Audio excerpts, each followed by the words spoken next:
Assalamualaikum warahmatullahi wabarakatuh. Saya Sri Sundari, mahasiswi dari Universitas Pancasakti Bekasi semester 6. Di sini saya akan mempresentasikan mengenai perkembangan psikologis anak usia dini korban broken home dengan mata kuliah Teknik Penulisan Karya Ilmiah. Mari kita simak. Perkembangan psikologis anak usia dini korban broken home. Abstrak, perkembangan psikologis anak usia dini korban broken home PAUD Melati 2 di Kecamatan Ciputa Timur, Tangerang Selatan pada tahun 2018-2019.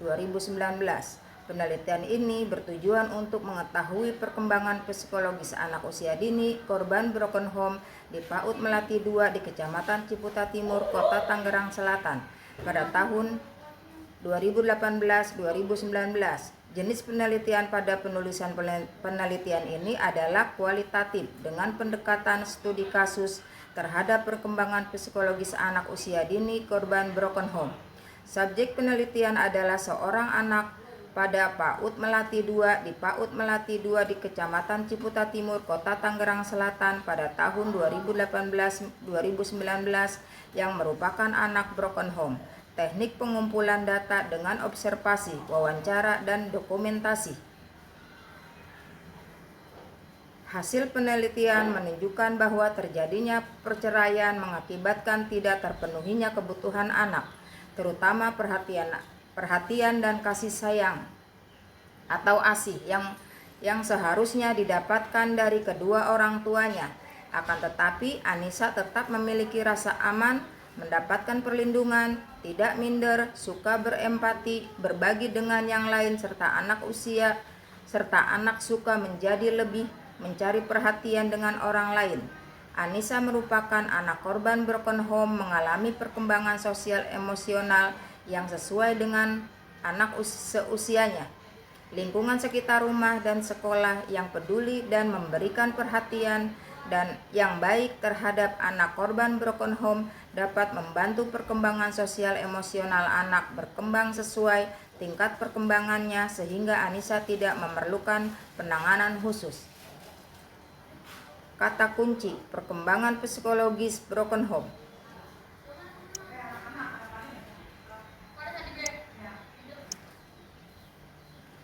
Pendahuluan. Pendidikan anak usia dini adalah suatu upaya pembinaan yang ditujukan kepada anak sejak lahir sampai usia 6 tahun yang dilakukan melalui pemberian rangsangan pendidikan lebih lanjut Depdiknas 2019. Pendidikan anak usia dini adalah suatu upaya pembinaan yang ditujukan kepada anak sejak lahir sampai usia 6 tahun yang dilakukan melalui pemberian rangsangan pendidikan lebih lanjut Depdiknas 2011. Anak usia dini merupakan salah satu modal dasar yang sangat berharga untuk menghasilkan sumber daya manusia yang berkualitas. Anak-anak adalah generasi penerus bangsa. Mereka lah yang kelak membangun bangsa Indonesia menjadi maju dan tidak tertinggal dari bangsa-bangsa lain. Dengan kata lain, masa depan bangsa sangat ditentukan oleh pendidikan yang diberikan kepada anak sebagai generasi penerus bangsa. Perhatian pemerintah di bidang pendidikan dengan menekankan pada pembinaan anak di bawah usia 5 tahun atau usia prasekolah dan usia sekolah merupakan wujud usaha pemerintah dalam meningkatkan kualitas hidup bangsa melalui pendidikan.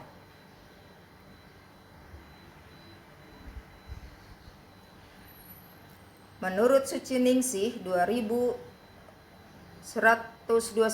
terpenuhinya 3 kebutuhan dasar anak yaitu kesehatan, makanan bergizi, asuh, kasih sayang dari orang tua atau keluarga, ASIH, dan perangsangan atau stimulasi ASAH dapat menjamin terciptanya proses tumbuh kembang anak secara normal karena pada usia itu anak berada pada posisi keemasan atau golden age.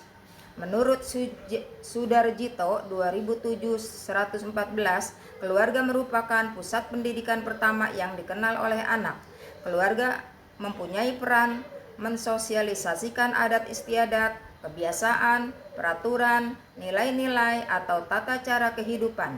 Keluarga merupakan satu kesatuan lingkungan sosial pertama bagi anak dan tempat anak mendapatkan perlindungan, kasih sayang, serta rasa aman. Jika dalam keluarga terjadi kesenjangan hubungan, perlu diimbangi dengan kualitas dan intensitas hubungan sehingga ketidakberadaan ayah atau ibu tetap dirasakan kehadirannya dan dihayati secara psikologis.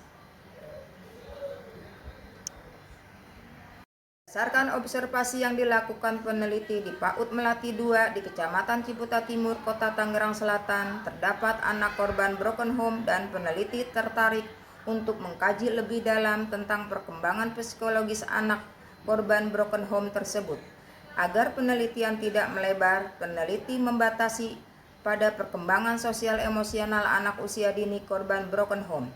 Dari latar belakang tersebut, maka pertanyaan dalam penelitian ini adalah bagaimana perkembangan sosial emosional anak usia dini korban broken home di PAUD Melati 2 di Kecamatan Ciputat Timur, Tangerang Selatan.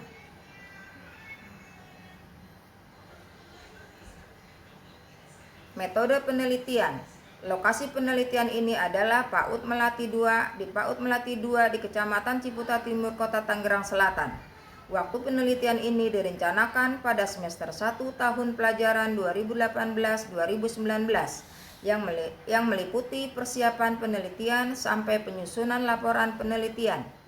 Subjek penelitian adalah seorang anak korban broken home yang berusia 4 tahun. Penelitian yang akan dilakukan oleh peneliti adalah penelitian kualitatif dengan pendekatan studi kasus. Studi kasus menurut Dedi Mulyana 2008-31 adalah uraian dalam penjelasan komprehensif mengenai berbagai aspek seorang individu, suatu kelompok, suatu organisasi atau komunitas, suatu program, atau suatu situasi sosial. Metode pengumpulan data dalam penelitian ini adalah wawancara, pengamatan, observasi, dan dokumentasi. Dalam metode wawancara ini merupakan salah satu metode yang dapat dipercaya untuk mendapatkan data tentang individu yang dilakukan dengan pemberian pertanyaan-pertanyaan yang relevan secara tatap muka. Peneliti melakukan wawancara dengan nenek dan guru subjek. Metode observasi diartikan sebagai pengamatan dan pencatatan secara sistematik terhadap gejala yang tampak pada objek penelitian. Data dokumentasi yang dimaksud dalam penelitian ini adalah gambaran pelaksanaan pembelajaran dan foto-foto pada waktu kegiatan anak di sekolah. Teknik analisis data yang digunakan dalam penelitian ini adalah reduksi data, penyajian data, dan penarikan kesimpulan. Maka berdasarkan hasil penelitian dapat disimpulkan bahwa perkembangan sosial emosional anak broken home usia 4 tahun di PAUD Melati 2 di Kecamatan Ciputat Timur, Kota Tangerang Selatan sudah berkembang sesuai anak usianya sehingga tidak memerlukan penanganan yang khusus. Demikianlah presentasi yang saya sampaikan, semoga bermanfaat. Saya ucapkan terima kasih. Assalamualaikum warahmatullahi wabarakatuh.